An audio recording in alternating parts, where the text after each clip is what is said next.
Now, I've often heard, photography, anybody can take photographs. Well, I disagree with that. Having recently returned from the Tate Modern Art Gallery in London and applying that same logic, then anyone can paint.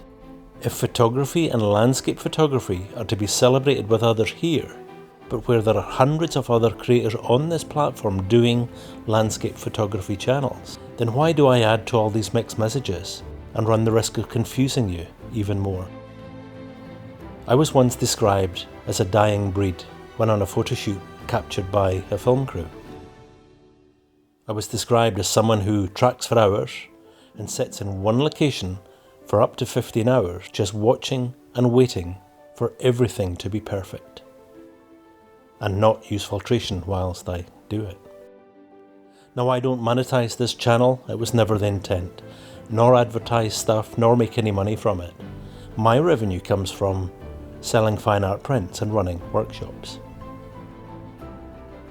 I do YouTube to allow you to see inside my head in 20-minute installments, as I verbalize my thinking whilst looking at something truly magnificent, and to inspire just one person to take one more photograph whilst you see the world through someone else's eyes.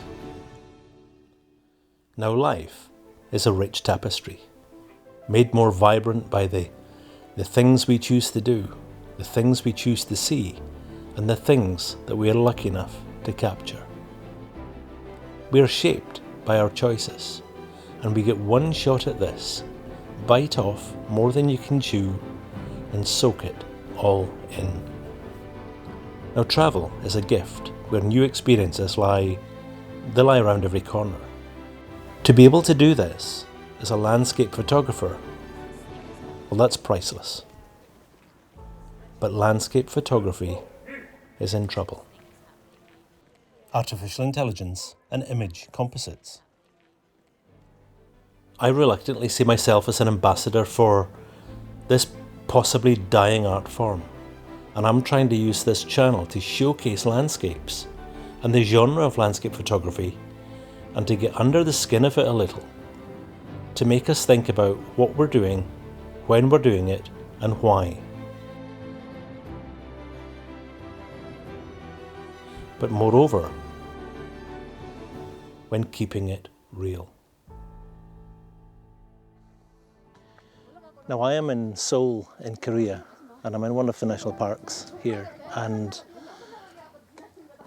Bukhansan Park, and I think it's a good time for me to try and go through my observations of late on the impacts of artificial intelligence on landscape photography and the danger it plays in the role of landscape photography as a genre. Now, there's a wide kaleidoscope of photography, from representative all the way through to fine art, digital art, and into fantasia and just composite images. And there's more and more composite images there on the marketplace now, such as Facebook and on other platforms in social media. And I know I've been hard on Instagram before, but sometimes when we do look at Instagram images, they're wonderful, but they're not real. They're sky replacement, they're sunbeams where sky doesn't have sun in them. There's sky from other parts of the world at different times of the day, and the lux levels don't line up. And I think we're in some real difficulty here. So I think for me, I place myself in representative to fine art. And the only manipulations I do on my photographs are ones which are local to what my eyes are seeing when I shoot. And I've said before that I only get shots back to how they were when I shot them. And I think it's important not to take it any further than that, or we start entering that sphere of AI generative images, we start entering the sphere of that then being the normal, and that's not what my photography is about. I think my purpose here is to try and showcase landscapes and photography in a way that is representative of what's around us. Manipulation of spot removal tools, I'll only do that when there's something small on a piece of sand that needs to be cleaned for a photograph, but don't remove hard objects and stuff. So the photographs I'll be taking here today are wide and varied. Some beautiful locations here, but there's a lot of smog in the far distance, so it's hard to try and gain any clarity in the far distance. And so I'll be taking photographs here in different locations from a couple of vantage points which are up here. Beautiful to look at, but I'm not going to be doing anything with them to remove the smog, to blot out Seoul in the background, because we can see Seoul today, which is quite unusual up here.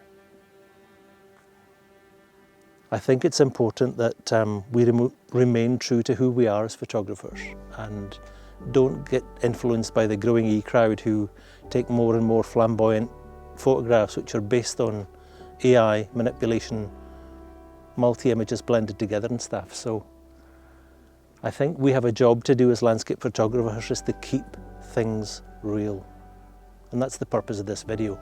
Keep it real when you're taking landscape photography, unless you're going to claim it.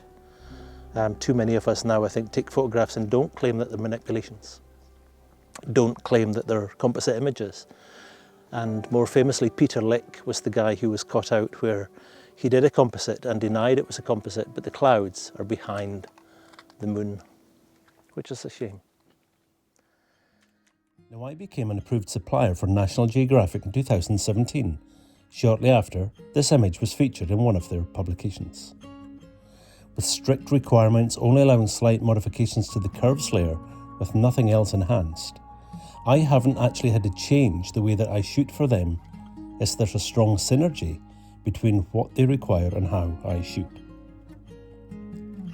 And many of these images here have National Geographic awards, and hence are all representative. Now, I rarely shoot, and when I do, well, it's got to be worthwhile doing so to celebrate whatever it is I'm seeing, which probably explains the frequency of my videos here on YouTube.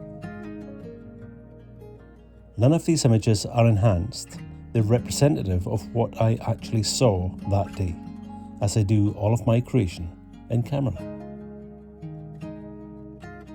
Now, receiving some feedback on this image that it was overprocessed and not real, a quick Google search here tells you that during the Australian bushfires, the skies in New Zealand were this colour.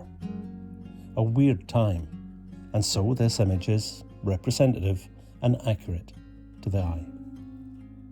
Now, you'll see I put white borders around my images on the same day I shoot them, once I'm finished post-processing them.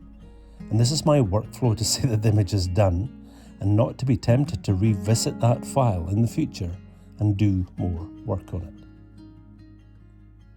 I had a look at Petapixel and had a look through these images here. I call them images because they're not actual photographs, but images generated by AI. And whilst beautiful, captivating, and loosely based on real locations, they're not real. The difficulty that this presents is that consumers and viewers of our work will come to expect this type of image as the standard, which makes it difficult for us to compete unless we're willing to follow suit. But push back and keep your photos real. Now, we've just set the camera up over here, which is overlooking some beautiful big mountains that are reminiscent of the Dolomites in Italy. Large faces of what I assume to be granite. But they look like they're really far away and really high. But I'm told that they're only 850 metres to the peak that you see there.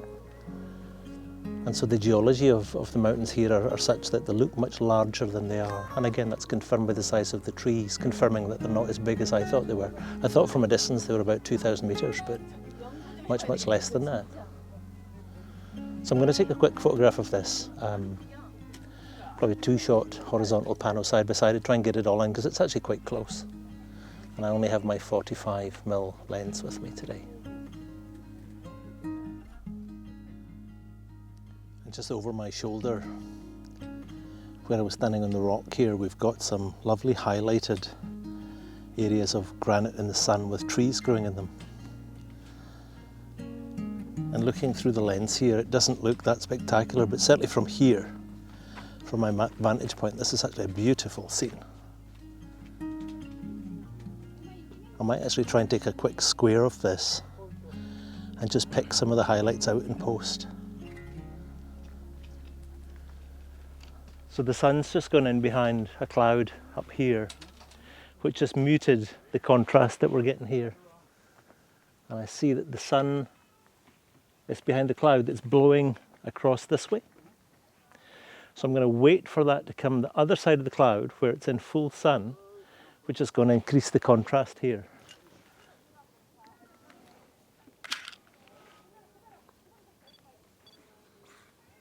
And I can actually get quite far in at about 70 millimeters with this lens.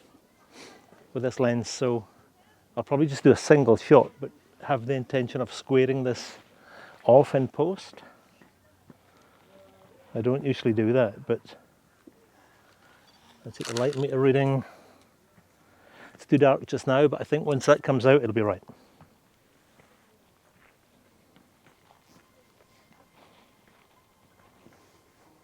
And here it comes.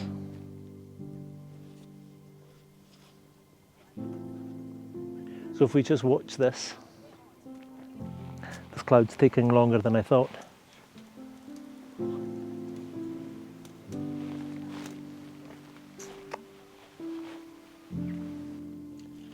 So if we just watch this, we've got the cloud about to come away from the sun, and if we watch the contrast on the hills here, it's going to increase, and it's started. So the lux levels are already increasing, and you can see that it's actually picking up the highlights now right across the cliff faces here, because these I think are granite, the same as what I'm standing on.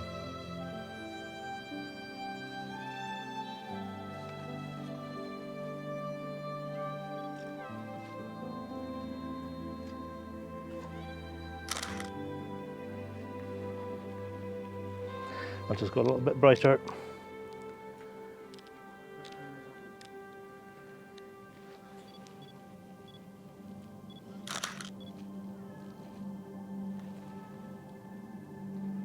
Okay, so just playing these, I'll have something between the two, maybe the dark one, and I'll just pick out the lighter parts, but that's actually quite lovely. And it's deep. There's lots of perspective from top to bottom here, something that you won't be able to see on film. Not on film, on sensor.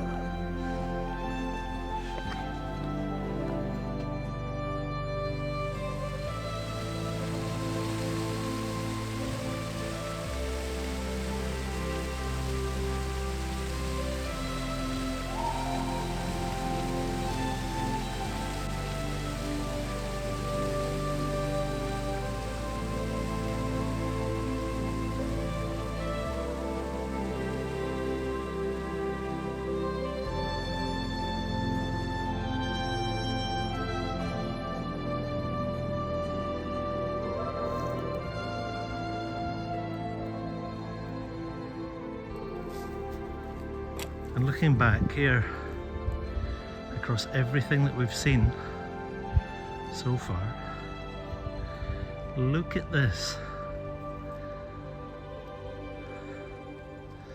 This is simply incredible.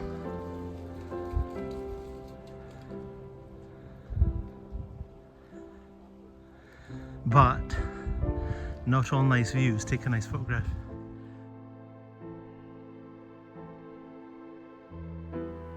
I've been to the top and just coming back down from the top back down to where we started, and there's this big rock formation here that I actually saw online, but I've never seen the city of Seoul behind it before. I mentioned before that the smog levels were quite low today, but I'm not going to do anything to remove that. I'm going to take a photograph of the rock, and again on the other side of the peninsula I was on, again with the sun shining on the granite. That's it in full. And zooming in, you can almost see that they're big rocks, almost like they've been stacked together by a giant stonemason. So sorry about the bad lighting, but space is so restricted here on this one ledge that you've got the sun bleaching you out with me in the middle. But you should be able to see me moving the camera around as I explain what I'm doing. So just taking an optical field here, I have got enough real estate top to bottom by shooting at 45 millimeters. So to get a square, I'm going to have to go side by side on a vertical orientation here. And again, because I'm hand holding this, I'm going to have to shoot this probably at about 40th of a second. What have I got here? Around about 40th of a second at f10, f11. And again, I'm going to underexpose this and just pick out the highlights. Now that's not being dishonest about the photograph, that's how I'm seeing this. Because remember, the sensor is going to record this in a much flatter way.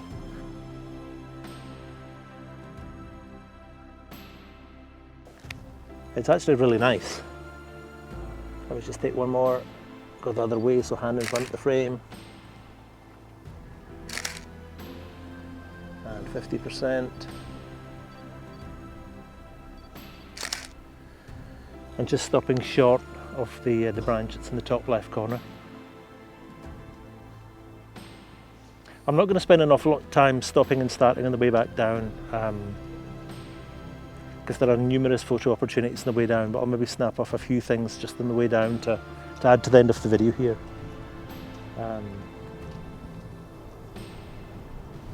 This has been cool. It's been exhausting, but it's been cool. So this is the rock that we were on before, with not much space, which is why we couldn't manipulate stuff, but as I say, it's above absolutely nothing. But it sits within the backbone of a range of stones here, which are all kind of overhanging, as you can see.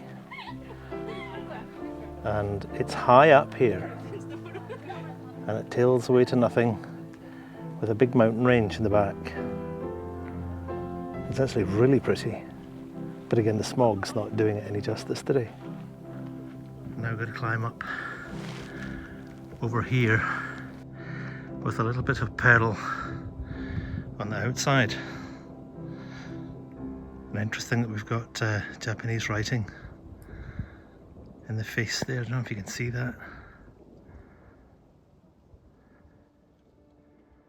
So on the way back down to the forest floor, we're acutely aware of the delicate nature of the canopy here, with all its beautiful autumnal colours. The richness and vibrancy of the reds, the yellows and greens, and this sunburst orange. A natural display of just how intense these delicate colours can be. There's something about the model light too across this crazy spectrum that reminds you that you're in the right place. But as we relax into nature, now's the time to reflect on everything that we saw up the hill, particularly remembering the colours, the tones, the depth, the dynamic range, the interaction of light on the landscape, and the textures. These are all things that we need to remember so that we have these references fresh in our minds to take this into our post-processing workflow, ensuring that we get it right and back to how it was. Because when the world's this beautiful, there's actually no need to make things up. I've just come across this valley here, which is being backlit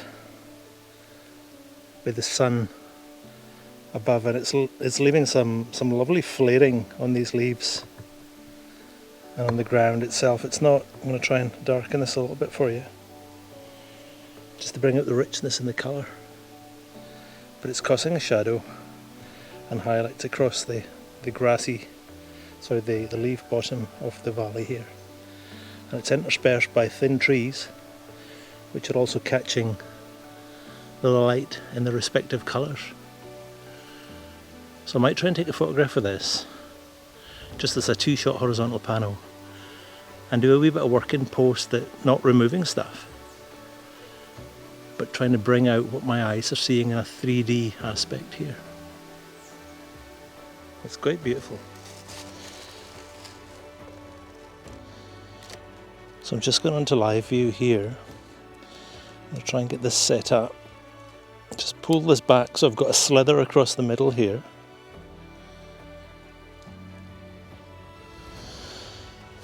And I'll come wider and go deeper to introduce some of the sky, but I'm going to chop the sky back out but I need the perspective control here from front to back. And I'm going to make this quite dark, so I'm going to make this about 30th of a second f11 on 100 ISO. Just control this, everything tight. Focus has been checked.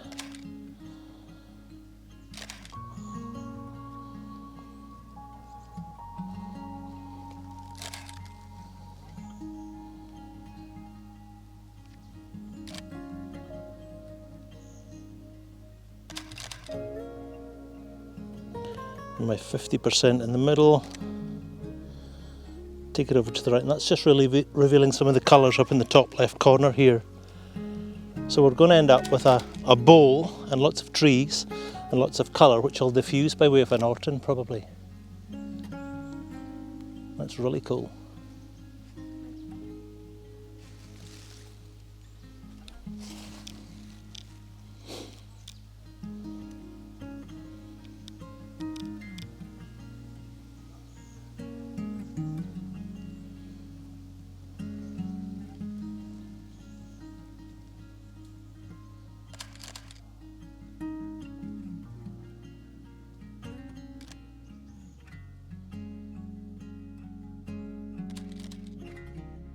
Now, before I show you the photographs that I did take, I'm going to do one last thing here to try and make my point. Now, my very good friend, Simon Booth, whom I'm sure you all know here on YouTube, Simon shoots in the same way that I do, and every video he does is strictly and consistently representative in his images. Now, I love Simon's work. Now, I spoke to him last week to see if I could use a part of this video of his and show this image, which I love. And I also asked him to send me the raw file and I would have a go at processing it, but never having been there. Now, this is Simon's image here, which is so cleverly framed up and representative of what he saw. And this is my effort at processing the same image.